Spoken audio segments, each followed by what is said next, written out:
achar que Deus está morto se eu lhes mostrei o diabo? O Exorcismo de Emily Rose.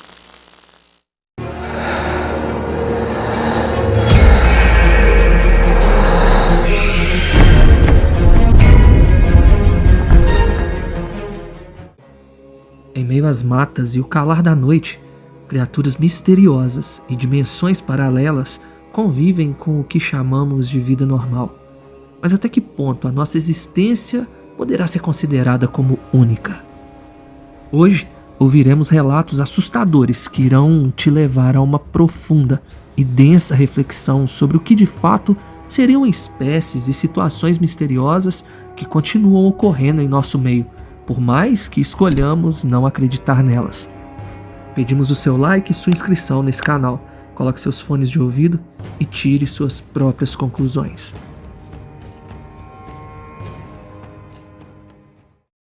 O homem morava no galpão, relatado por Abraão. Mano, eu preciso te contar uma história que aconteceu aqui em Governador Valadares há alguns anos atrás. Você não vai acreditar. Eu, o Rodrigo e o André sempre fomos curiosos. Já conhecíamos cada cantinho da cidade, mas sempre tivemos uma curiosidade sobre aquele velho galpão da antiga ferrovia. Era um prédio cinza, todo desgastado pelo tempo, com janelas quebradas e portas emperradas. Sabe como é, né? Todo mundo dizia que era mal assombrado. No interior é assim. Um prédio vagou, ninguém mora lá mais, começa a quebrar umas janelas, é fantasma. Mas a gente nunca levou essas coisas a sério. Pensávamos que era mais um local onde os nóia ficavam ou que algumas pessoas iam lá dar uns amassos. Sabe como é, né? No entanto, uns meses atrás começou a aparecer um mendigo aqui na cidade. Cara diferente, sabe? Não era como os outros. Ele era mais reservado.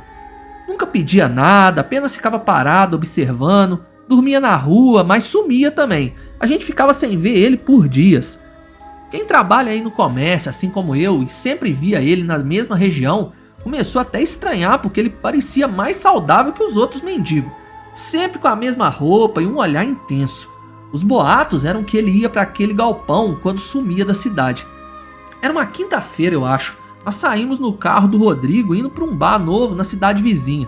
Estava começando a escurecer por volta das 6:30 da tarde, mais ou menos, quando a gente passou por ele lá na saída da cidade. Ele estava a uns 5 quilômetros do galpão, o que nos deu a ideia de explorar o local enquanto ele não estava por perto. Rodrigo foi quem deu a ideia. Cara, essa é a nossa chance. Vamos lá ver o que tem dentro daquele galpão. E lá fomos nós. Usamos as lanternas do nosso celular mesmo para iluminar o caminho. O silêncio do local era ensurdecedor. Os nossos passos davam até eco e aquilo deixava a experiência com mais adrenalina. Pulamos o muro e depois atravessamos pela parte de baixo da porta, que era feita de vidro, mas estava todo quebrado. E conforme nós entramos, o ar foi ficando pesado. Havia um cheiro insuportável, algo que eu nunca senti antes. Um misto de murrinha com algo mais adocicado. Aquilo não era normal não, cara. E mano, o que nós encontramos lá não dá nem para descrever direito. Havia umas ossadas espalhadas, algumas ainda com pedaços de carne. Pareciam animais, cachorro, gato, mas tinha ossos maiores que pareciam de cabras ou alguma coisa desse tipo. O André ficou sem cor. Isso não tá certo, a gente precisa ir embora daqui. E foi o que fizemos, mas antes eu tirei algumas fotos para mostrar para a polícia, afinal tinha alguém matando os bichos da região, né? Nós ouvimos um barulho de longe, mas foi o suficiente para cada um sair correndo do seu jeito, tropeçando sem olhar para trás. O som dos nossos passos correndo misturava com um batimento cardíaco acelerado que dava para ouvir no nosso ouvido, e aquele caminho de volta parecia interminável. Nós voltamos para a cidade, eu fui até a polícia e mostrei tudo. Fiz um boletim de ocorrência e eles falaram que iam investigar, pois em algum momento poderia deixar de ser animais e se tornar pessoas as vítimas daquele doido, que na nossa cabeça era o tal do mendigo. Alguns dias se passaram e a imagem daquele galpão ainda rondava minha mente. É difícil de esquecer essas coisas. Eu tentei manter a rotina focando no trabalho. E foi numa tarde normal, como qualquer outra, enquanto eu organizava as prateleiras lá da loja que eu trabalhava, que eu o vi novamente. Na verdade, eu senti que estava sendo observado. Sabe aquela sensação De quando tem alguém te olhando e às vezes você tá olhando para um ponto que não tem ninguém, mas você tem a sensação que tem alguém te olhando? Então, eu não sei explicar, mas era isso. Mas quando eu olhei, o mendigo estava do outro lado da rua, parado, olhando diretamente para mim. Eu não pude evitar o calafrio que me subiu a espinha. Os olhos dele tinham um brilho diferente. Parecia até que ele estava me ameaçando com o olhar.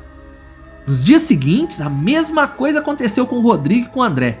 Eles me contaram que também tinham visto o mendigo. Ele apareceu na porta da casa do Rodrigo e no local de trabalho do André, sempre com aquele olhar de raiva. Eu pensei que a polícia devia estar na cola dele, mas como que ele teria descoberto que fomos nós que denunciamos o esconderijo? Num sábado, voltando de uma festa, eu, Rodrigo e André vivenciamos algo bizarro. Estava com o carro do meu pai, pois o carro do Rodrigo tinha batido o motor. A estrada é muito escura, mas estava clara porque tinha a luz dos nossos faróis e a lua estava cheia, bem no alto do céu. A gente estava quase chegando na cidade, mas de repente, uma criatura enorme surgiu no meio da pista. O seu pelo era denso e seus olhos amarelos, e eles brilhavam na escuridão. Era um lobisomem. Eu já vi muito filme pra saber, eu tenho certeza que era um lobisomem. Eu freiei o carro bruscamente, mas a criatura permaneceu imóvel nos encarando. Eu acho que ela nem tentaria se desviar se eu tentasse acelerar pra cima dele. No movimento súbito, ele arremessou alguma coisa muito pesada que atingiu o para-brisa com tanta força que o estilhaçou completamente. Eu e o Rodrigo, que estávamos na frente, sentimos o corte nos nossos rostos devido aos estilhaços de vidro que se quebraram. A criatura desapareceu no mato do lado da estrada. Eu tive que bancar o conserto do carro do meu pai porque ele nunca ia acreditar que nós tínhamos sido atacados por um lobisomem. Ele pensou que eu tinha bebido demais e esbarrado o carro em algum lugar. E o mendigo? Ele desapareceu da cidade. Eu e os meus amigos sabíamos que ele era tudo menos humano. O Posto Fantasma, relatado por Josué. Eu sou Josué, caminhoneiro há uns 20 anos. Já passei por quase todos os cantos do Brasil e de alguns países vizinhos. Eu vi muita coisa na estrada, mas teve uma noite que eu jamais esqueci. Estava fazendo uma viagem noturna, passando por uma parte da BR-156, que liga o Brasil e a Guiana Francesa. Era uma das rotas mais longas que eu fazia, e mesmo sendo veterano no caminhão, sempre me sentia um pouco apreensivo ao cruzar aquele trecho, principalmente à noite. A estrada é sinuosa, cheia de subidas, descidas. Se chove, fica cheio de lama e você tem que manter os olhos bem abertos para qualquer coisa que possa surgir. Já era quase umas meia-noite e eu estava começando a me sentir cansado demais do volante. Eu resolvi que precisava parar para esticar as pernas, tomar um café e quem sabe cochilar um pouco antes de seguir viagem. Estava pensando que demoraria cerca de 1 hora para chegar até a cidade, quando vi bem lá no horizonte as luzes de um posto de gasolina. Era um ponto de luz no meio da escuridão, bem atípico para aquela região, se não me falha a memória. Sinceramente, eu nem lembrava de ter um posto por ali, mas na hora eu não pensei muito nisso. Eu pensei que talvez fosse alguma coisa nova. Ao me aproximar, eu notei algo estranho. Mesmo sendo madrugada, o posto estava lotado de pessoas. Eu não estou falando de outros caminhoneiros ou outros viajantes. Pareciam moradores locais, todos eles parados, só que eles estavam encarando o vazio e eles estavam em completo silêncio. Foi quando eu parei o caminhão que eu senti um frio inexplicável, porque aquilo tomou conta do lugar. Eu estava no norte do país, uma região que é tipicamente quente, mas ali, naquele posto, a temperatura parecia ter caído uns 10 graus pelo menos. Eu engoli seco, tentando não demonstrar o meu desconforto. Saí do caminhão e fui caminhando lá, até a loja de conveniência. Só que eu tava sentindo os olhares daquelas pessoas, parecia que tava todo mundo olhando pra mim. Eles não falavam nada, apenas observavam. E por mais que eu tentasse ignorar, a sensação era de que havia alguma coisa de muito errado naquele lugar. Eu queria combustível, um café e sair dali o mais rápido possível. Mas quando eu entrei na loja, eu percebi que eu não era o único que se sentia assim não, tá? Dentro daquela loja, o único som que se ouvia era o ruído baixo do refrigerador.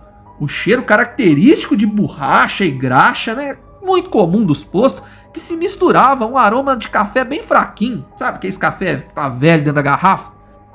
Então, foi quando eu vi um outro casal sentado em um dos cantos da loja. Eles pareciam tão fora de lugar quanto eu me sentia, com aqueles olhares preocupados e claramente desconfortáveis. O homem tinha uma barba rala e os olhos dele eram azuis, era bonito pra caramba. E ele estava segurando bem firme a mão de uma mulher de cabelos escuros, que pelo olhar dela parecia que estava procurando um lugar para fugir dali, procurando uma saída de qualquer jeito. Eu respirei fundo, tentando, tomar coragem, e me aproximei do balcão. Um café, por favor? E onde fica o banheiro mesmo? Eu perguntei isso pro atendente, tentando manter a voz firme. Porém, antes que ele pudesse responder, um som estranho começou a preencher o ambiente. Era como um zumbido, uma espécie de canto que estava tudo junto, vindo da garganta daquelas pessoas do lado de fora. O casal se levantou assustado e olhou pra mim. Eles tremiam, mas eu acho que eu tava tremendo mais do que eles. Os olhos das pessoas que estavam por ali ao redor começaram a revirar para trás, deixando apenas o branco visível. Eu não tive dúvidas, eu corri para a saída, esbarrando em prateleira e derrubando as coisas pelo caminho. O casal também não perdeu tempo não. Quando me viram correndo, eles correram logo atrás de mim. O som agora estava muito alto e estava ecoando de uma forma ensurdecedora. E a temperatura parecia que tinha caído mais 10 graus. Eu já estava tremendo de frio enquanto corria. Quando eu cheguei no caminhão, eu coloquei a chave da ignição e rezando para ele pegar de primeira. Ele nunca me deixou na mão, mas nesses momentos sabe como é que é, dá tudo errado, né? E assim eu fiz. Com o coração batendo forte no peito, eu acelerei o máximo que pude. Deixei aquele lugar sinistro para trás, num piscar de olho. Pelo retrovisor, eu vi o carro do casal fazendo o retorno e indo na direção oposta. Esperava que conseguissem se afastar daquele lugar tão rápido quanto eu estava me afastando. Dias depois, em uma parada mais ao sul, eu comentei a estranha experiência que eu tive nesse lugar, com outros colegas caminhoneiros.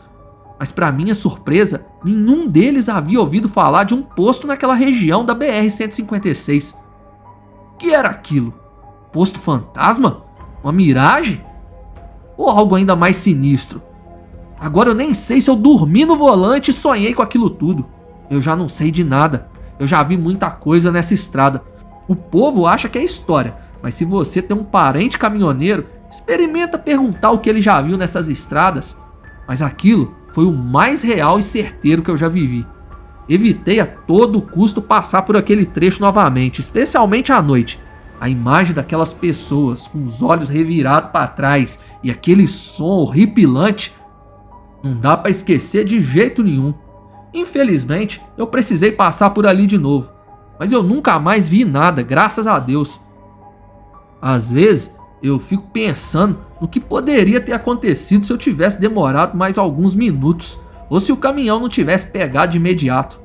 E aquele casal, será que eles conseguiram escapar? Eu nunca soube. Tomara que sim.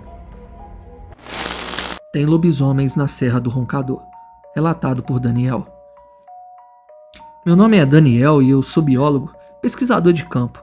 Eu trabalho catalogando novas espécies, principalmente anfíbios.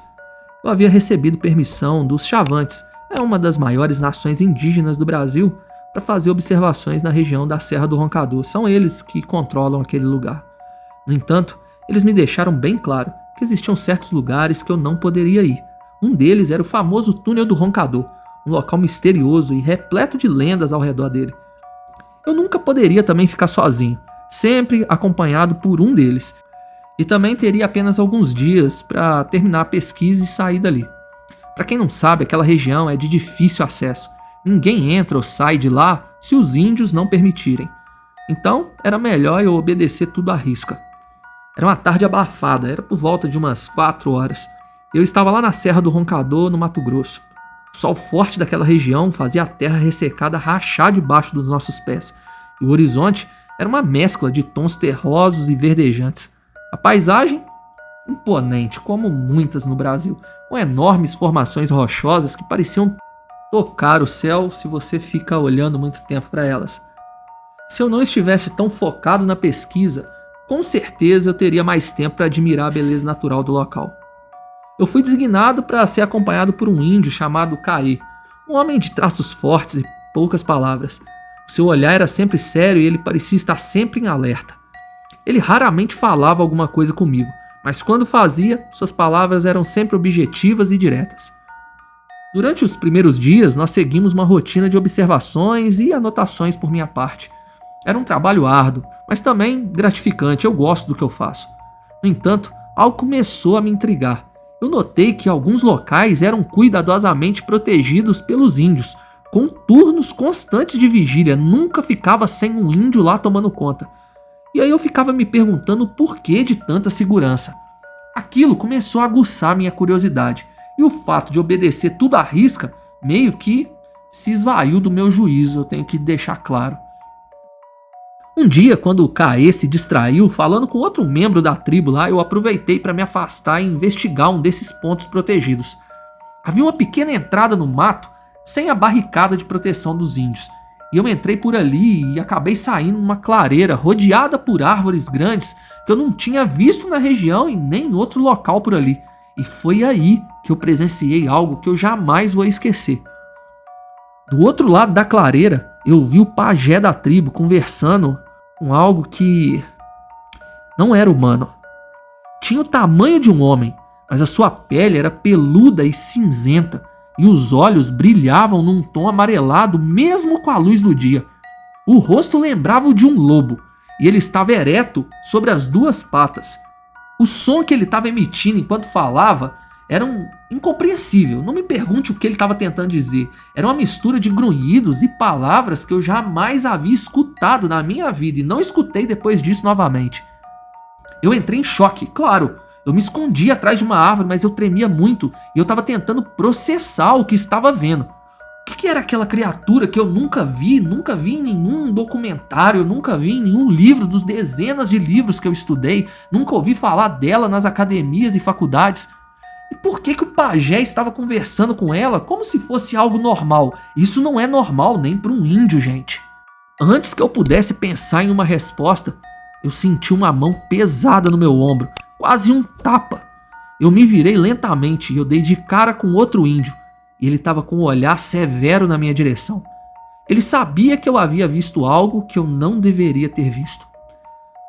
Eu senti o meu coração batendo rápido, e quando o índio me puxou pelo braço, eu já sabia que ele estava me levando de volta para a aldeia.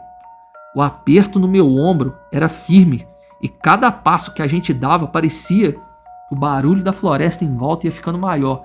Na verdade, cientificamente, é porque o meu foco na situação estava total, então eu comecei a perceber tudo o que estava acontecendo ao meu redor. É o tipo de coisa que acontece quando a gente acha que vai morrer.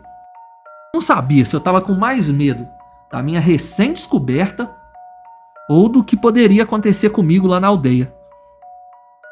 Você não deveria ter visto isso, ele disse em um tom baixo e severo, sem sequer olhar para mim.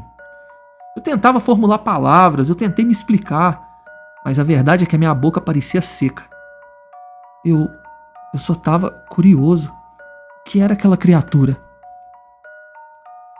Ele não respondeu, ele apenas continuou me puxando.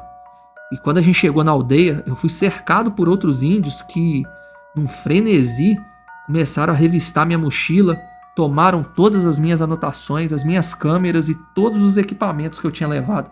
Eu me senti completamente vulnerável, é lógico, sem nenhuma forma de comunicar com o mundo exterior daquela tribo. Eu fui levado até uma cabana maior, claramente um local de reunião. 2 homens mais velhos, com pinturas tribais bem marcantes, estavam sentados e olhavam para mim com uma expressão de desaprovação. Era essa a expressão deles. Caê também estava lá. E pelo olhar que nós trocamos rapidamente, eu percebi que ele também estava preocupado com a situação que havia acontecido. Um dos líderes falou: "Você viu algo que não deveria. Você foi avisado para não ir àqueles lugares." Eu engoli seco, tentando encontrar palavras. "Me desculpa, eu não sabia. O que era aquilo?" O outro líder, com a voz firme, respondeu: "Não é da sua conta, e agora você é ameaça para nós." O meu estômago se revirou com as palavras dele, e eu senti o peso das minhas ações. Foi ali, naquele momento. Depois de uma longa discussão entre eles, no idioma que eu não conheço, Foi decidido que eu seria expulso da Serra do Roncador e que nunca mais eu ia poder voltar lá. Eu não tive a chance nem de pegar os meus pertences. Eu fui levado à cidade mais próxima sob o olhar atento do Cauê, que antes de se afastar me disse: tenha cuidado por onde anda, rapaz. Nem tudo no mundo está pronto para ser descoberto. Eu fiquei desolado e confuso por dias, não só pela quantidade significativa de dinheiro que o meu equipamento valia. Na verdade, eu tive sorte de sair com vida, afinal eu realmente estava errado em trair a confiança deles. Aquela experiência me atormenta até hoje. Eu não consigo entender o que havia testemunhado. A imagem daquela criatura e a interação com o pajé estão gravados na minha mente para sempre. Só que sem as minhas anotações e equipamentos, eu não tenho como provar o que eu vi. Passou um tempo e eu comecei a pesquisar mais sobre lendas locais, tentando encontrar alguma explicação. Eu descobri histórias sobre seres místicos que protegiam a região, mas nada que se encaixasse perfeitamente com o que eu testemunhei, que eu vi com os meus próprios olhos. A minha curiosidade, embora bem intencionada, ela foi imprudente, e mesmo que nunca tenha obtido respostas concretas, tem coisa naquele lugar e é por isso que ninguém entra lá sem permissão. Em 1996, um guarda florestal de 28 anos saiu para uma patrulha de rotina aqui no Brasil e desapareceu. 5 anos depois, apenas partes dele foram encontradas ao longo de um rio. O autor que escreveu um livro sobre seu desaparecimento afirmou: não acredito que tenha sido um acidente. Após tantos anos, com os ossos assim, não há como dizer exatamente o que aconteceu. Você está assistindo ao Ordinário Macabro, o melhor lugar para compartilhar suas histórias arrepiantes com o mundo, porque esse mundo é mais macabro do que imaginamos. O mundo é feroz e selvagem, independentemente do que você possa ter ouvido ou acreditado. Todos os anos, 200 mil casos de pessoas desaparecidas são relatadas no Brasil. Às vezes, essas pessoas nunca mais são vistas. Então, o que está acontecendo? O que são as coisas horríveis que os guardas florestais viram que os fazem ter medo de ter sua identidade revelada? Pessoas que dedicam suas vidas ao ar livre nem sempre presenciam o melhor que a natureza tem a oferecer. Se você quer sua história em um vídeo como este, envie para mim no Insta, @ordinário.selvagem. Pedimos o seu like e sua inscrição nesse canal. Coloque seu fone de ouvido e tire suas próprias conclusões. O Ser da Floresta da Tijuca, relatado por Carlos. Para o bem da história, você pode me chamar de Carlos. Trabalhei como policial para a DP do Rio de Janeiro por 18 anos. Quando me aposentei, consegui um emprego como guarda florestal do Parque Nacional da Tijuca. Eu sempre amei a natureza, algo que sentia falta quando trabalhava no centro agitado do Rio. E o que poderia ser mais tranquilo do que a Mata Atlântica? Eu estava ansioso por isso, trabalhar preservando a floresta e cuidando da natureza que eu amava. Mas como se constataria, a natureza também guarda muitos segredos terríveis.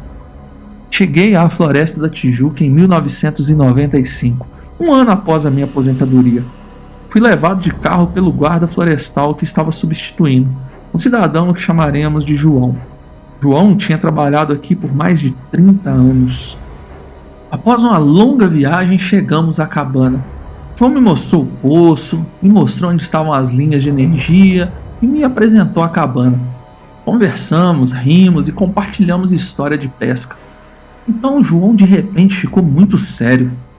Ele me perguntou: você acredita em Deus, Carlos? Eu respondi que sim. Então João fez uma careta e disse: eu não sei sobre Deus, mas o diabo, esse eu conheço porque eu o vi. Ele mora nessa floresta. No primeiro mês após João partir, quase me convenci de que suas palavras assustadoras eram apenas brincadeira. No entanto, um incidente horrível aconteceu uma noite. A estação dos guardas florestais me ligou. Eles disseram que uma família tinha perdido sua filha pequena na floresta e precisavam de todos para iniciar uma busca. Arrumei o que deu e fui me encontrar com meu chefe, o capitão Oliveira. Ele me designou para seguir um afluente do rio próximo ao local onde a família tinha visto sua filha pela última vez. Enquanto eu seguia o rio com uma lanterna, meu foco de luz encontrou algo rosa. Quando iluminei o local, encontrei a menina em pedaços. Aquela cena foi a coisa mais brutal que eu já vi, cara. Então eu ouvi um som estranho vindo da floresta, algo que fez o meu sangue gelar. Quando apontei minha lanterna na direção do som, eu senti como se minha alma tivesse fugido do meu corpo. Um bicho preto, com tufos de pelos e em pé sobre duas pernas. A única maneira que eu posso descrever é que ele era alto, porém ele era esquelético, quase tão fino quanto um poste de luz. Eu podia ver suas costelas saltando da sua carne cinza, que parecia estar apodrecida. Os seus pés eram enormes, mas tinha mãos como de homem, ainda que com longas e nojentas garras negras no lugar dos dedos. A sua cabeça era o que ainda me dá pesadelos até hoje. Em vez de uma cabeça normal, parecia mais com um crânio de boi, com um grande conjunto de 8 ou mais chifres. A sua boca estava cheia de dentes afiados que curvavam-se para cima e para fora. Em suas mandíbulas eu vi um pedaço de uma carne pendendo flacidamente enquanto ele me fixava com um olhar infernal. Os olhos amarelos eram demoníacos. Eu não me movi nem a criatura por uns 10 segundos. Quando inclinou a cabeça para o lado, aquilo emitiu um som assustador e deu um passo na minha direção. Eu gritei e tão rápido quanto eu pude eu tentei pegar meu revólver, mas num piscar de olhos aquilo sumiu, desaparecendo no mato. O restante da equipe de busca me encontrou rapidamente, considerando que eu sem perceber havia disparado todo o cartucho do meu revólver na floresta vazia. Eu estava chorando, eu estava em choque. Quando eu expliquei o que havia acontecido, eu menti. Eu disse que eu vi um bicho que parecia um urso. Mas nem urso no Brasil tem, cara. Eu acabei me enrolando com a descrição, pois eu pensava que tinha ficado doido. Seja o que fosse, não era natural. Não era do mundo dos vivos, cara. Naquele mesmo dia eu pedi demissão do meu trabalho. Eu rezo para que o que eu vi fosse apenas algum tipo de visão ou alucinação. Mas infelizmente, foi muito real para aquela garotinha. Algo o colocou lá. Relatado por Rafael. Começarei dizendo que meu pai tem um bar e restaurante em uma pequena cidade no centro-oeste brasileiro. Nossa cidade não é muito grande, mas a grande parte da nossa receita vem do turismo, pois estamos perto de um parque estadual. Muitas vezes temos guardas florestais, agentes do IBAMA e policiais ambientais como clientes. E como você pode imaginar, quando estão um pouco altos, eles têm histórias muito interessantes para contar. Por acaso, minha irmã se aproximou de um desses guardas. Eles se casaram e ele é agora meu cunhado. Geralmente os guardas e polícias entram no bar bastante sérios e compram uma bebida quando acontece algo horrível, como um acidente de carro grave ou um caso de pessoa desaparecida. Um dia, enquanto trabalhava no bar, meu cunhado entra visivelmente abalado. Ele pediu uma dose de vodka pura e colocou uma nota de R$100 no balcão. Claro que perguntei a ele se ele estava bem, e ele me olhou como se tivesse visto alguém morrer bem na sua frente. Então ele simplesmente pediu a garrafa inteira. Eu coloquei um copo na frente dele, servi a primeira dose e fiquei por perto porque eu não iria deixá-lo beber muito. Conforme a noite avançava, outros guardas florestais entraram e estavam todos como o Arthur, o meu cunhado. Eu chamei um deles. Ei, o que aconteceu lá fora hoje, cara? Perguntei. Criança desaparecida. Uma pausa por parte do guarda e depois ele continuou. Encontramos ela. E aí o homem apontou para o Arthur. Eu perguntei, foi tão ruim assim? Ele respondeu, pior do que você pensa, cara. Olhei para o Arthur que nesse momento já estava alterado. Arthur, eu vou te levar para casa quando terminar, ok? Foi o que eu falei. Ele simplesmente acenou com a cabeça quando normalmente discutiria comigo sobre isso. Ô Arthur, o que aconteceu? Como? Como que ele foi parar lá em cima? Murmurou Arthur quase que inaudível. O que você quer dizer com isso, Arthur? Eu perguntei, mas ele ficou paralisado e isso me assustou muito. Porque como garçom eu sei que pessoas bêbadas geralmente gostam de conversar a noite toda e até o Arthur fazia isso de vez em quando. Eu terminei meu turno mais cedo passando o bar pro meu pai e fui levar o Arthur para casa. No carro ele começou a se abrir. No começo ele falava tão rápido que entre as palavras emboladas e o ritmo eu mal conseguia acompanhar. Mas pelo que eu me lembro ele disse: eu recebi a ligação, fui chamado e fui. O menino estava desaparecido e a mãe dele não fazia ideia de onde ele estava. Então eu fui procurá-lo, porque nós não podíamos deixá-lo. Mas por que ele estava lá? Como que ele estava lá? Ele não podia estar lá, mas ele estava. Ele estava todo ensanguentado, mas só que ele estava tão alto. Metade dele já não existia mais. Eu não sei nem aonde a metade tá, mas não tá com ele. Nesse ponto ele já estava chorando. E aí eu cometi um erro de perguntar: onde ele estava, Arthur? A única coisa que ele me respondeu foi: lá em cima, olhando para cima, como se o garoto estivesse no teto do carro. Na árvore, a 15 metros de altura. Eu encontrei ele porque o sangue caiu em mim. O Arthur parou novamente e dessa vez eu fiquei até aliviado. Ele continuou olhando para as mãos como se houvesse algo nelas. Quando nós chegamos na casa dele, estava tentando encontrar as chaves para levá-lo para dentro quando ele me agarrou de repente. E ele me fez até gritar porque eu fiquei apavorado com o estado dele. Ele me olhou nos olhos e o seu rosto sério. E por um segundo ele pareceu ter voltado a si. E aí ele disse: alguma coisa colocou ele lá. E continuou me encarando. O que colocou ele lá? Eu perguntei. Não sei e eu nem quero saber. A minha irmã abriu a porta. Ela acordou com meu grito e me ajudou a levá-lo para dentro e colocá-lo no sofá. Ela me perguntou o que havia de errado com ele e eu disse que apenas acreditasse que ele teve um dia muito ruim. Naquela noite, eu fiquei acordado pensando no que o Arthur tinha dito. Até hoje, ele não fala sobre isso. E para mim tá tudo bem. Mas, às vezes eu me pergunto, o que poderia colocar aquele garoto a 15 metros de altura em uma árvore? Mas assim como o Arthur, há uma parte em mim que realmente não quer saber. Escada, relatado por Suzana. Tem um tio que trabalhava como guarda florestal em Minas Gerais. Ele já enfrentou noites com onças soltas no acampamento sem uma lanterna funcionando, homens embriagados e afogando-se no rio e pessoas que perderam a vida por hipotermia. Histórias estranhas e assustadoras, eu confesso, mas ele nunca parecia perturbado ao contá-las. Ele levou eu e meu irmão para uma caminhada pela floresta próximo ao sítio dos meus avós uma tarde, enquanto os adultos preparavam o jantar.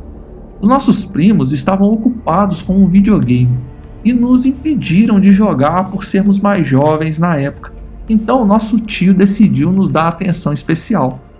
Caminhamos por uns 15 minutos até que ele parou subitamente na área do córrego para pegar a minhoca na intenção de nos assustar. Mas bem no meio daquele trecho úmido da mata, vimos algo extremamente estranho. O que eu vou falar agora parece louco.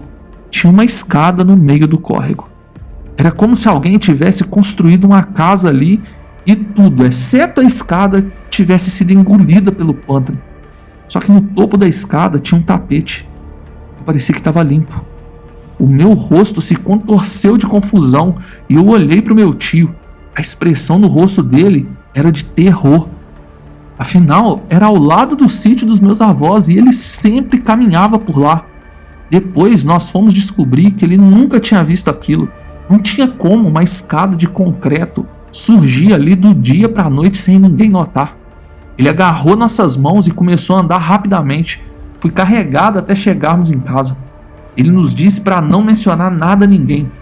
Voltei à casa dos meus avós e levei meu irmão para ver a escada. Quando chegamos lá, não tinha nada. Nunca mais voltamos ou contamos a alguém o que vimos.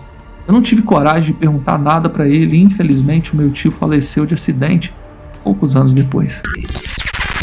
Floresta Assombrada. Enviado por Matheus. Morava no Brasil, mas precisamente na região da Chapada Diamantina, lá na Bahia. Embora fosse um lugar sereno, sempre senti que havia algo errado nas florestas ao redor da minha casa. Em 1979, a região ainda era pouco habitada. Apenas meus parentes moravam ali. Na época, tinha 9 anos e adorava brincar com meu primo Breno, que tinha 17 anos e trabalhava como guarda florestal voluntário. Costumávamos explorar a floresta perto da minha casa. Em uma ocasião, estávamos perto de um penhasco íngreme e eu quase caí. O Breno que me segurou, mas o estranho é que nunca tínhamos visto esse penhasco antes. Tentando entender, eu pensei em um deslizamento de terra ou algo assim. No entanto, enquanto continuávamos a caminhada, começamos a ouvir o movimento ao nosso redor. Sentimos calafrios e vimos sombras se movendo, e era final da tarde. Aquilo nos assustou e nós corremos o mais rápido que pudemos. Eu lembro de gritar tão alto que a minha mãe saiu correndo na minha direção. Ela me viu e ficou irritada, dizendo: "Por que você foi lá fora sozinha assim? É perigoso!" Eu fiquei paralisado e respondi: "Como assim? O Breno tá aqui comigo."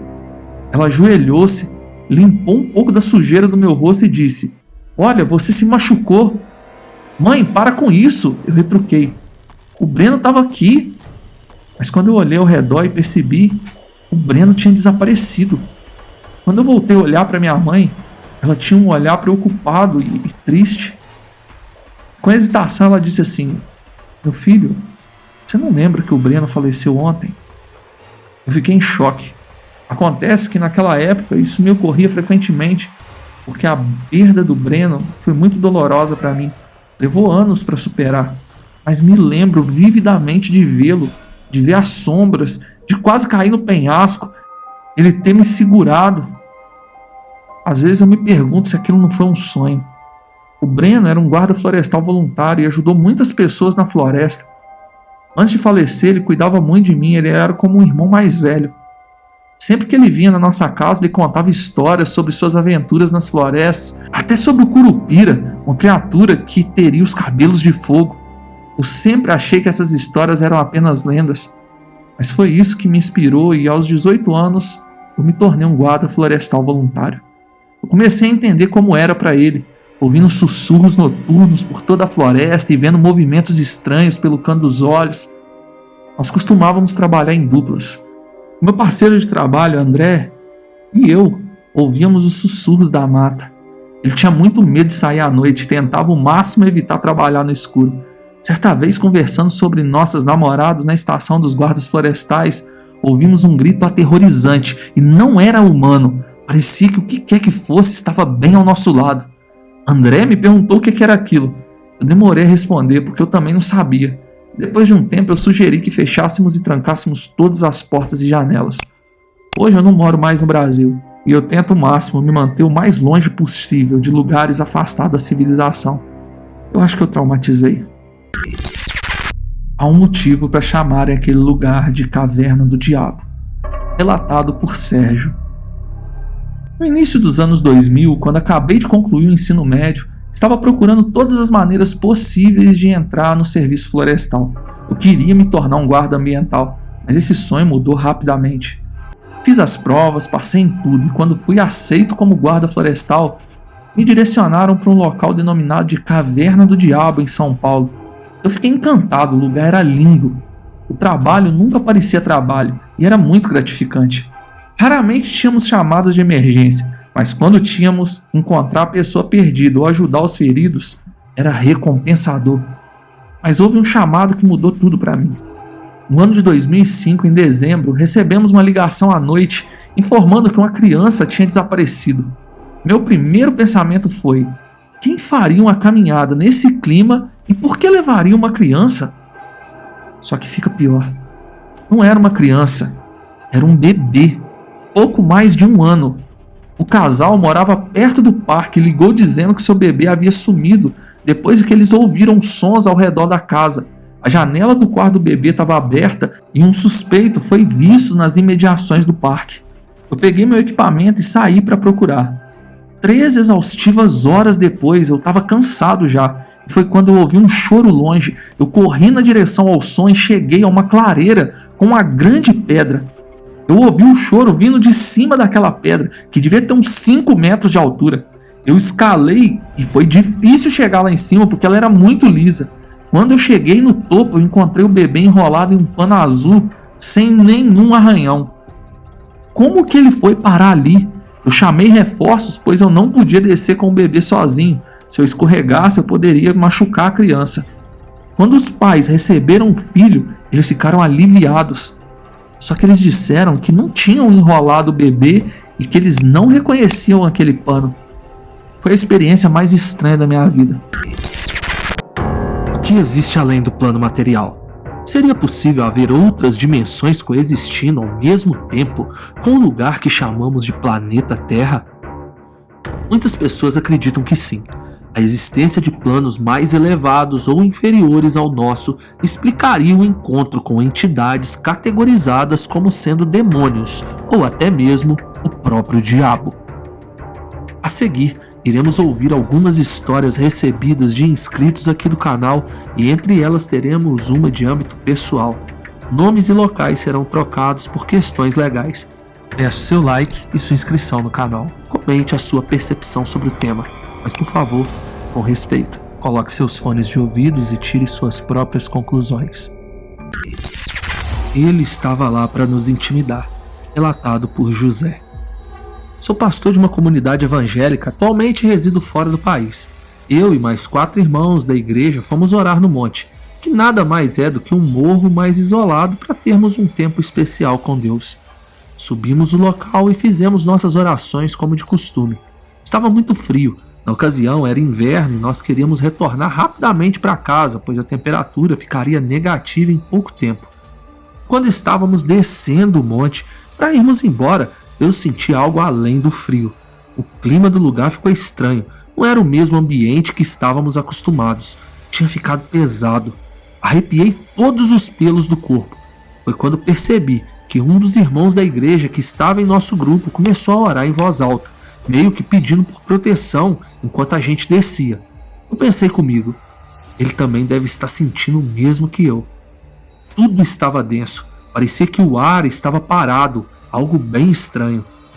No país em que eu moro atualmente, tem algumas torneiras e bebedouros de água potável nas ruas, e logo que terminamos de descer o monte, a torneira que ficava nos pés do morro estava aberta. Me chamou a atenção a torneira aberta sem ninguém ali. Pensei em fechá-la, mas quando levantei o meu olhar, eu vi um velho, todo encurvado, porém com o rosto enfurecido, olhando fixamente para mim.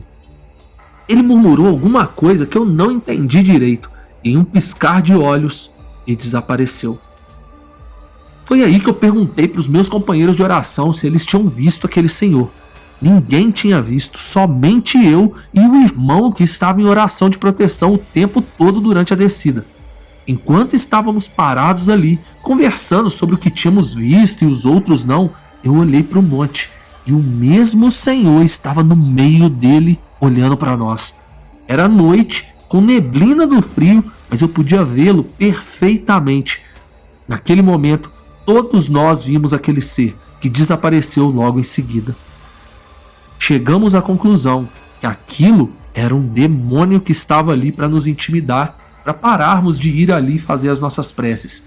Mesmo assim, não paramos de ir no monte e aquilo nunca mais apareceu. Ela me chamou no quarto e pude vê-lo incorporado. Relatado por Rúbia. Meu nome é Rúbia, eu tenho 30 anos e o que eu vou contar aconteceu quando eu tinha 20 anos, em 2013, no interior do Ceará. Faço parte de uma igreja evangélica histórica, bem tradicional. Então, essas coisas de demônios não são muito faladas e nem ensinadas. Os cultos são mais parados, sem muita agitação, bem tranquilo por sinal. A minha igreja começou um movimento de evangelização que consistia em grupos de mulheres e de homens separadamente reunirem nas suas casas e passar um tempo compartilhando o evangelho. O meu grupo sempre ia na mesma casa. Eu não tinha muita intimidade com a dona da casa. Eu era muito amiga da moça que liderava a reunião, porque nós duas nascemos naquela igreja. E a dona da casa, que irei chamar de Josélia, tinha chegado há pouco mais de um ano na nossa igreja.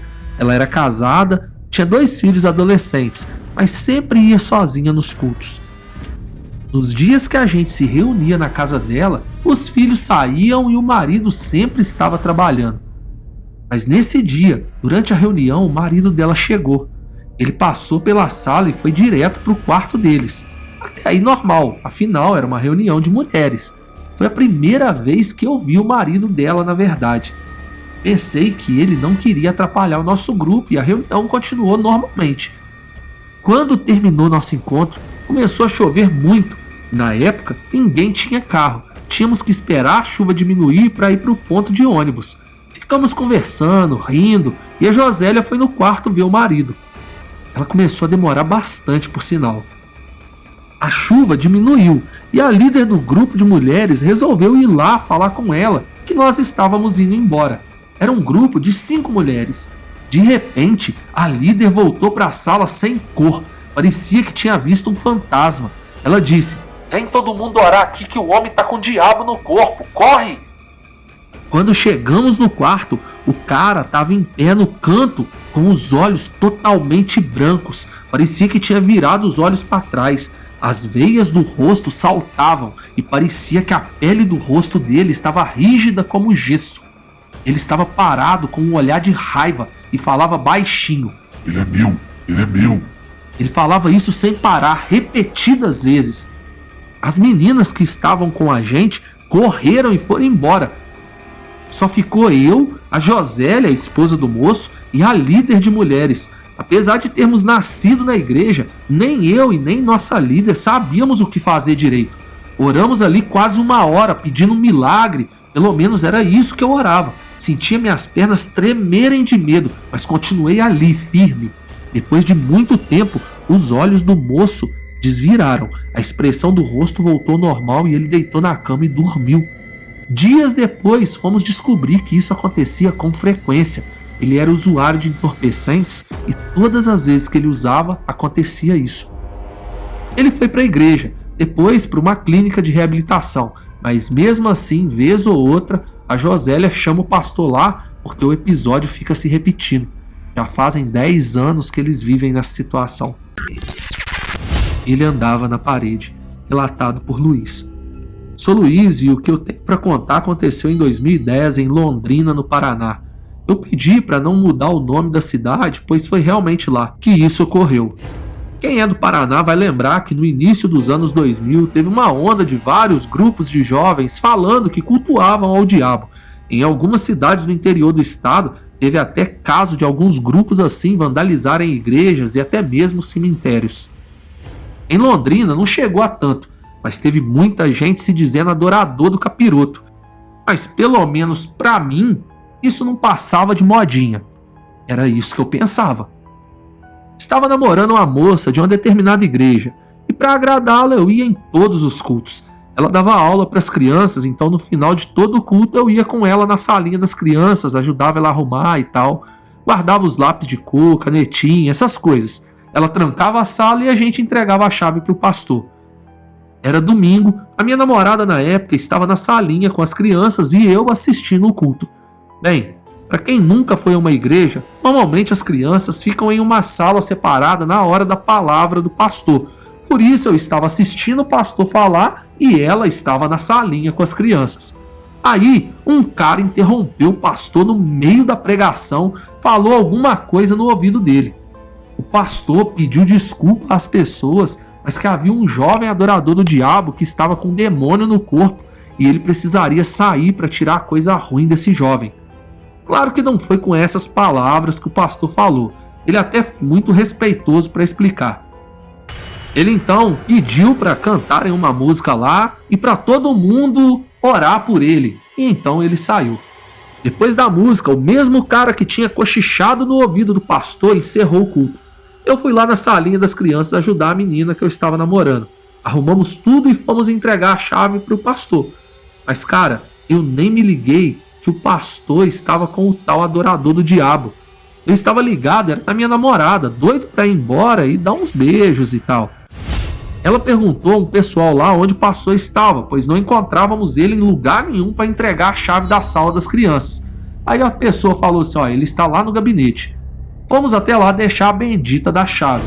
Meu amigo, quando a gente estava se aproximando da sala pastoral, que eles chamam de gabinete, já escutamos o pastor orando forte, mandando aquilo deixar o menino e falando, desce Satanás, desce em nome de Jesus.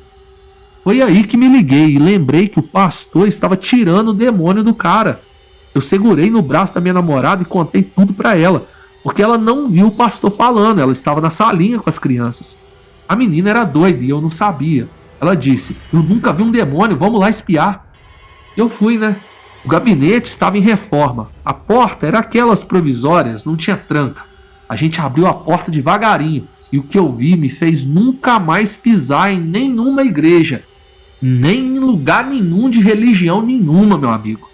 Eu vi um menino de uns 16 ou 17 anos no máximo, magrinho de tudo, com roupa de metaleiro, sabe?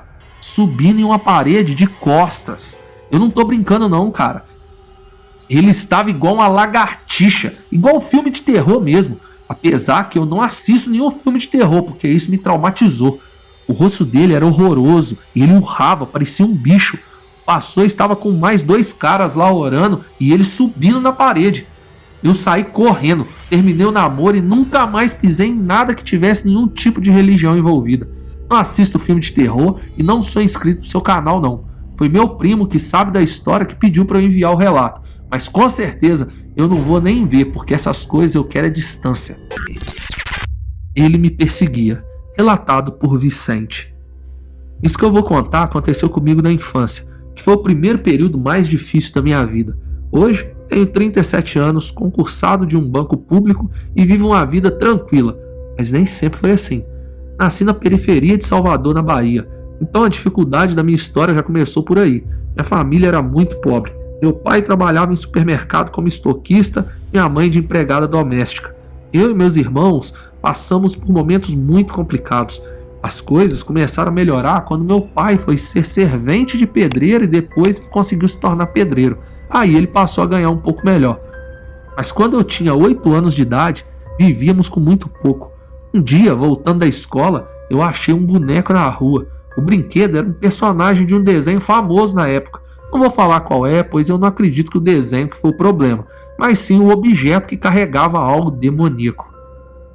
Achei o tal boneco e fui para casa todo feliz. Nunca ganhávamos brinquedos novos, era sempre reaproveitados de crianças que faziam doações. E como eu sou o irmão mais velho, aí que eu não ganhava nada mesmo. Não deixei meus irmãos brincarem com o boneco, eu dormia com ele, levava dentro da mochila para a escola, fazia tudo com o brinquedo. Depois de alguns dias, durante a noite, eu acordei na madrugada com alguém chamando meu nome. Quando abri os olhos, o boneco estava bem na minha frente, como se alguém tivesse dobrado as pernas dele e colocado ele sentadinho lá. Lembro que eu levei um susto, pois eu tinha dormido abraçado com o boneco. Depois disso, eu comecei a ter pesadelos com aquele brinquedo, onde ele me perseguia em um corredor que não tinha fim. Era um corredor escuro, sujo e pavoroso, que eu nunca conseguia chegar ao fim dele, e aquele brinquedo corria atrás de mim gritando meu nome. Depois de 4 dias tendo o mesmo sonho, eu comecei a ficar com medo do boneco e joguei ele num lixão perto de casa. No mesmo dia, fiquei muito doente, muito vômito e muita dor de cabeça que não conseguia me movimentar direito. Sem dinheiro para nada, minha mãe e minha avó tentaram tratar de mim em casa, mas não teve jeito, acabei sendo internado. No hospital, eles diziam que não tinha nada, mas como os sintomas não paravam, eu continuei internado. Até que um grupo de pessoas de uma importante igreja católica de Salvador foi até no meu quarto. Naquela época, eles visitavam os doentes e faziam orações para quem permitisse. Não sei se ainda é assim, mas era um trabalho muito eficiente. Pelo menos para mim foi. Eu estava com a minha avó, pois meus pais precisavam trabalhar. Quando o grupo se aproximou, minha avó pediu para que eles intercedessem pela minha vida. Quando a prece terminou, o grupo se encaminhou para o próximo leito. Era uma enfermaria de hospital público, estava lotado. Menos uma senhora que ficou ali e falou baixinho com a gente. Parecia que ela não queria que ninguém ouvisse. Ela disse: "Garoto, enquanto rezávamos o Pai Nosso, eu vi Nossa Senhora ao seu lado. Ela tirava um demônio que estava apertando a sua cabeça. E ela me disse que isso veio de um brinquedo que você jogou no lixão. Mas pode ficar tranquilo, que nossa Mãe Celestial já tirou ele de perto de você." Bem, eu não sei se foi realmente Nossa Senhora que falou com aquela moça, mas a informação sobre o brinquedo e o lixão realmente me impressionaram. Eu fiquei bom em poucas horas e no dia seguinte eu fui para casa. Nunca mais peguei nada que eu achei na rua. Eu vi um demônio no meu quarto, relatado por mim, o narrador desse canal.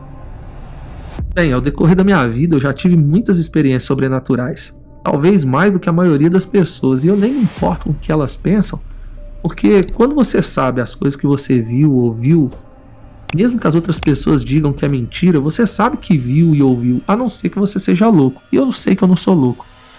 Essa aconteceu em 2015 e foi em São Bernardo do Campo, São Paulo. Eu morei lá por alguns anos e isso ocorreu logo nos primeiros meses. Eu morei num bairro chamado Rude Ramos. Eu e minha esposa morávamos em uma kitnet ali. O dinheiro era apertado e era o que dava para pagar na época.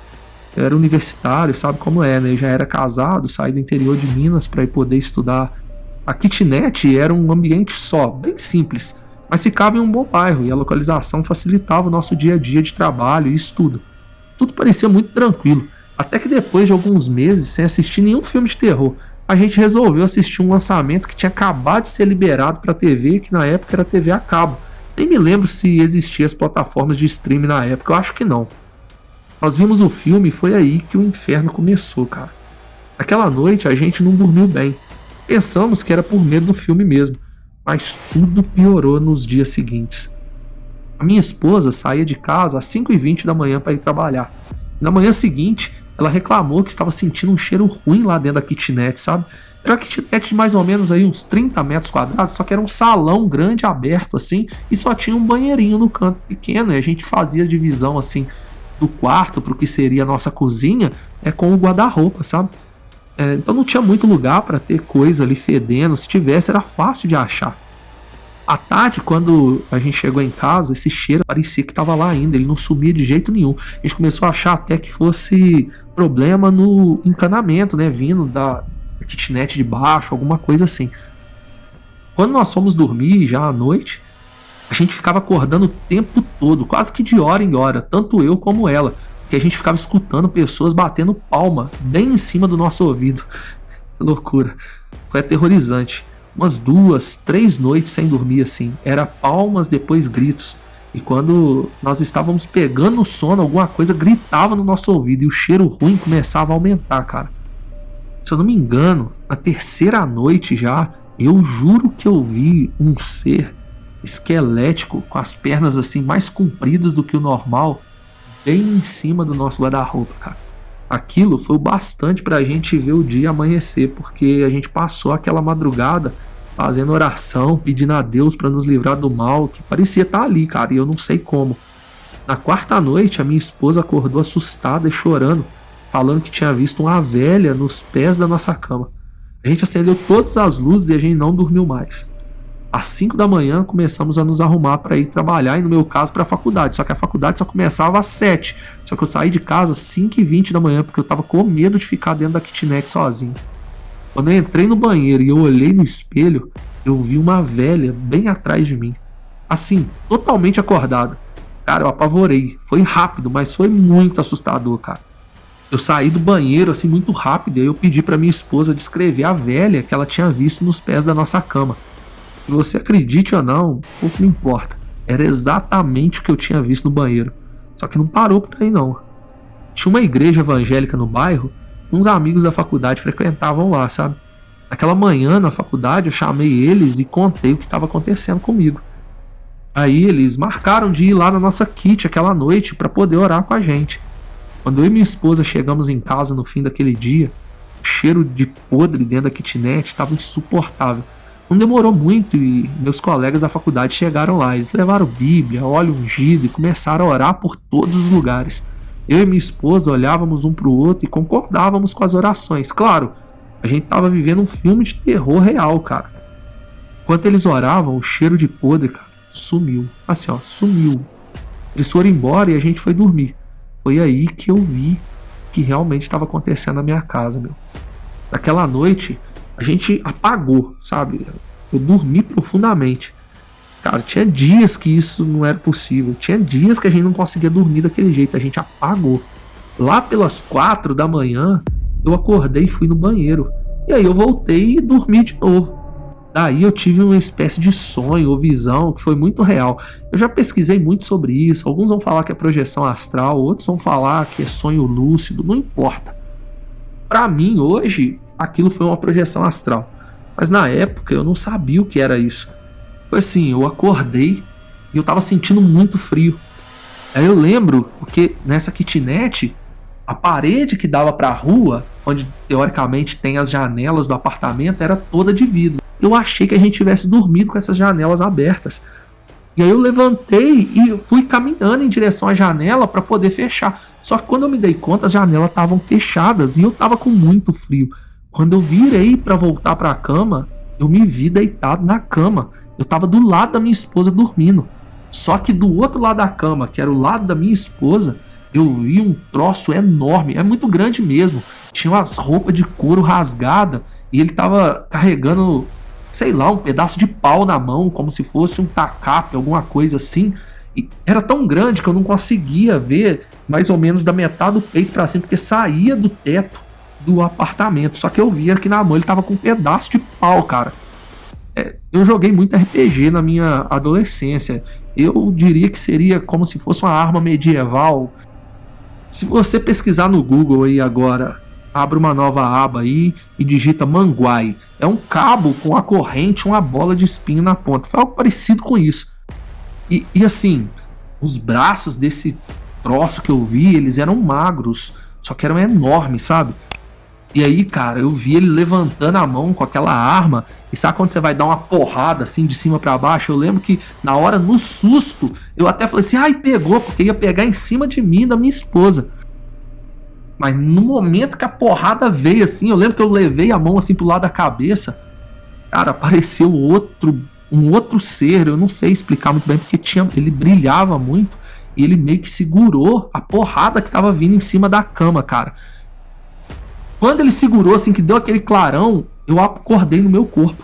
Ainda com aquele sentimento de adrenalina, meu coração tava batendo muito rápido. Sabe quando você tá dormindo, de repente você acorda com o coração acelerado? Sem brincadeira, meus batimentos cardíacos deviam estar uns 140 naquele momento.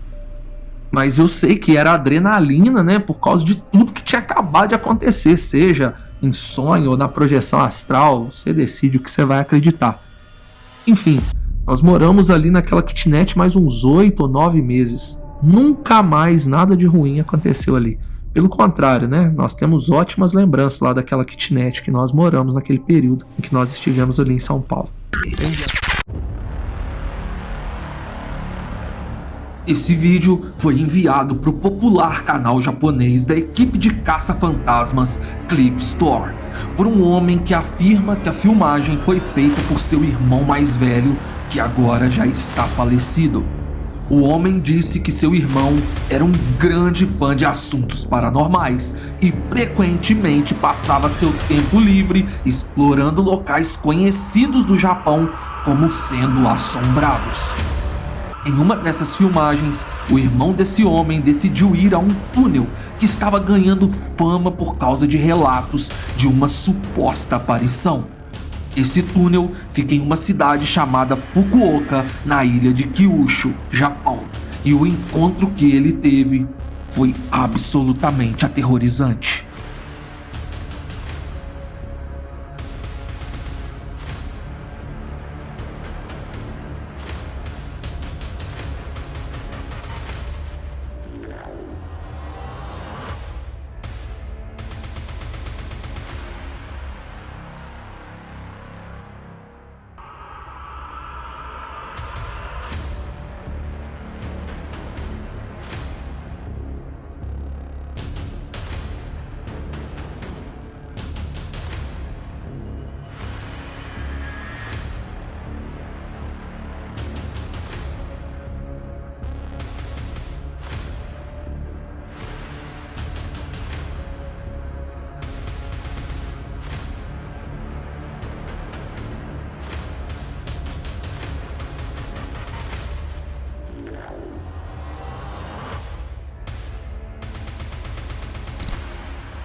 Você conseguiu ver?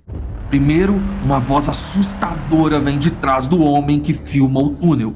Ele rapidamente gira a câmera para ver do que se tratava e uma figura escura e sinistra está em pé, bem à sua frente.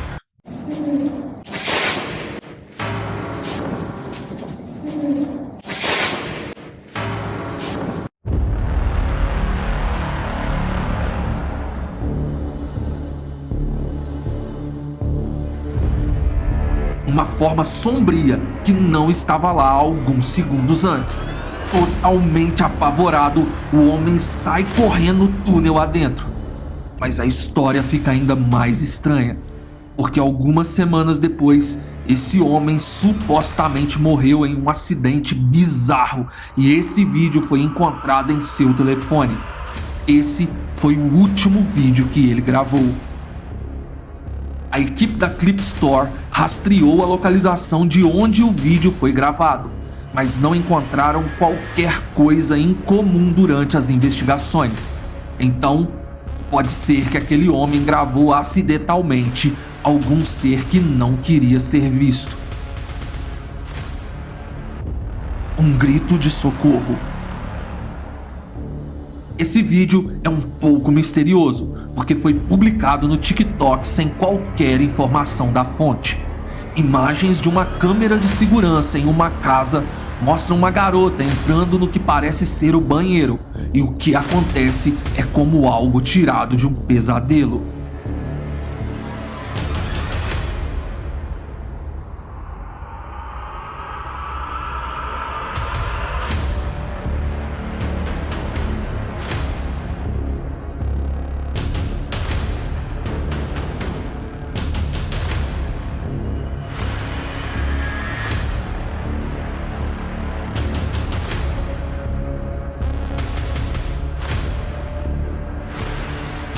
As luzes de repente começam a piscar, assustando a garota, enquanto ela bate na porta trancada e grita por socorro. Uma forma escura, sinistra, pode ser vista movendo-se lentamente em sua direção. Parece que a aparição está estendendo seus braços para agarrá-la, quando um homem abre a porta e a garota foge desesperada. Sem uma fonte, talvez nunca saberemos o que aconteceu. Então eu te pergunto, isso foi real ou tudo não passa de uma farsa muito bem elaborada? Um intruso estranho. Na Jamaica, uma mulher saiu de casa para pegar algo no porta-malas do carro, mas ela não faz ideia de que um evento bizarro está prestes a acontecer. Enquanto a mulher sai de casa e caminha até o carro, podemos ver uma estranha forma translúcida saindo da escuridão da floresta e caminhando para o interior da casa. Seja o que for, isso não se parece com alguma anomalia da gravação, porque a imagem da mulher está perfeitamente nítida e quando a estranha forma se aproxima da luz, é possível notar como se fosse uma névoa. Isso parece algo sobrenatural para você ou não? Encanto. O canal Ghost23 postou um vídeo onde ele está filmando uma cachoeira em um lugar remoto no meio do nada e cercado por montanhas altas. Ele foi informado de que a cachoeira é assombrada por um espírito conhecido como Encanto, um ser mítico que tem a habilidade de assumir uma forma humana. Ghost23 decide subir para a parte mais alta da cachoeira. Ele está completamente sozinho. A subida demorou mais do que o esperado e quando ele percebe, o sol já está se pondo. Restava pouca luz do dia quando ele conseguiu filmar algo realmente arrepiante. Uma pessoa surge a alguns metros dele e enquanto ele tentava se aproximar, aquele ser simplesmente se afasta e desaparece no ar. O que torna tudo mais intrigante é que não havia para onde qualquer pessoa ir. A cachoeira abaixo é muito alta para pular e o paredão de pedra alto demais para escalar.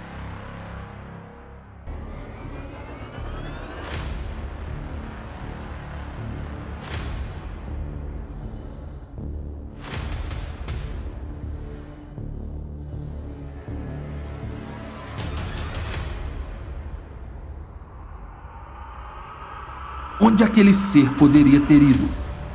Seria aquela aparição do encanto que pessoas dizem viver naquela região das Filipinas?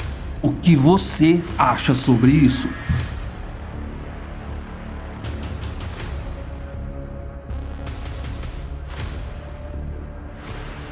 Taverna do Viaduto.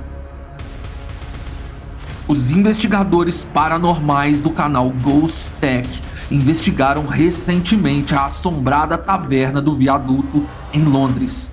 Esse viaduto existe há centenas de anos e foi construído a poucos metros de distância do local da infame Old Newgate Prison, onde milhares de criminosos foram executados.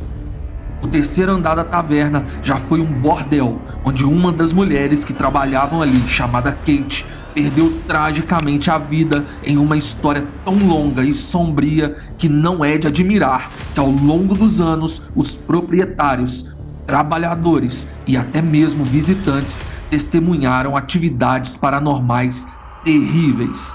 Mas a Taverna do Viaduto, como se tornou conhecida, é hoje um pub histórico e muito popular na Inglaterra. A equipe da Ghost Tech usou várias câmeras fixas para realizar as gravações e as investigações iniciaram no terceiro andar, onde a maioria dos relatos de atividades paranormais acontecem. E não demora muito até que os 3 investigadores comecem a ouvir sons muito estranhos vindo do andar logo acima de suas cabeças. Os sons de alguém andando sobre o assoalho no quarto andar da Taverna do Viaduto pode ser ouvido nitidamente. A equipe da Ghost Tech acredita que eles podem estar fazendo contato com o espírito de Kate, a dama da noite que faleceu tragicamente ali há muito tempo. There was a few footsteps on the floor above us. Jeff, Phil e Mark sobem ao quarto andar para fazer uma sessão de Spirit Box e o que acontece a seguir é muito assustador. Algo atravessa em frente a uma janela enquanto Jeff fazia perguntas através do Spirit Box.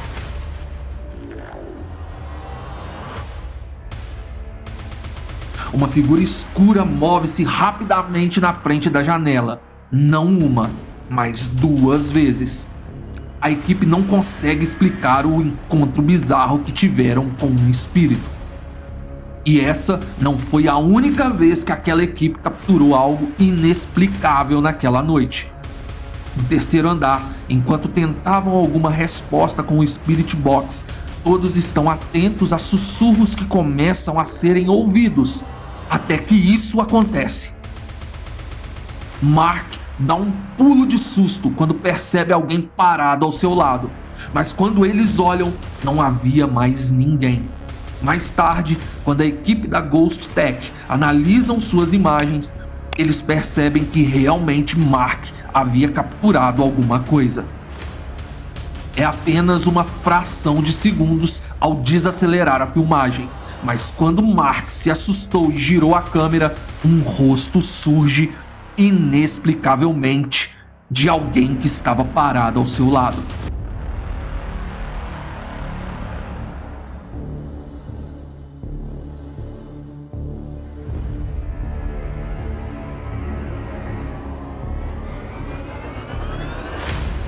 Muito obrigado por assistir, e se você gosta de vídeos assim, não se esqueça de deixar o seu like e se inscrever em nosso canal. Até o próximo!